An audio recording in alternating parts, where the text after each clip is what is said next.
Hello everyone, welcome to Techno teachers.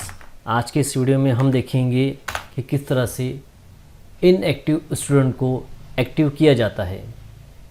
आपने अगर किसी वजह से किसी स्टूडेंट को लास्ट ईयर या इस साल इनएक्टिव कर दिया है, मगर अब उसको एक्टिव करने की ज़रूरत पड़ रही है, या उस स्टूडेंट ने किसी दूसरे स्कूल में एडमिशन ले लिया है और वो इम्पोर्ट नहीं हो रहा है, तो ऐसे स्टूडेंट को हमें एक्टिव करना होता है। तो एक्टिव करने के लिए सबसे पहले हमें उस स्टूडेंट का पेन आईडी लगेगा। आप पेन नंबर निकाल लेंगे। पेन नंबर ले लेने के बाद आपको क्या करना है कि लेफ़्ट साइड की जो ऑप्शंस है उसमें लिस्ट ऑफ ऑल स्टूडेंट, इस पर क्लिक करेंगे। यहाँ आपको 4 नए ऑप्शन नज़र आएंगे: active student, drop box students, inactive student, active student 2024-25। आपको यहाँ क्या करना है कि ड्रॉप बॉक्स पर क्लिक करना है। अब यहाँ एक लिस्ट नज़र आएंगी आपको।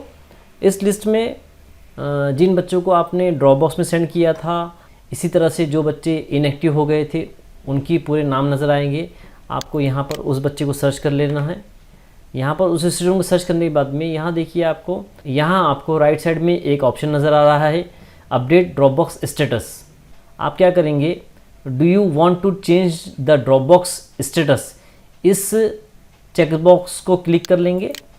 ठीक है, इस तरह से यहाँ आपको सब स्टेटस के ऑप्शन नज़र आएंगे। इसमें आपको ड्रॉप डाउन लिस्ट में deleted, mark drop out due to progression /TC, move to other mode of study, migrated to other region. तो आपको यहाँ पर ड्यू टू प्रोग्रेशन और TC इस पर क्लिक करना है।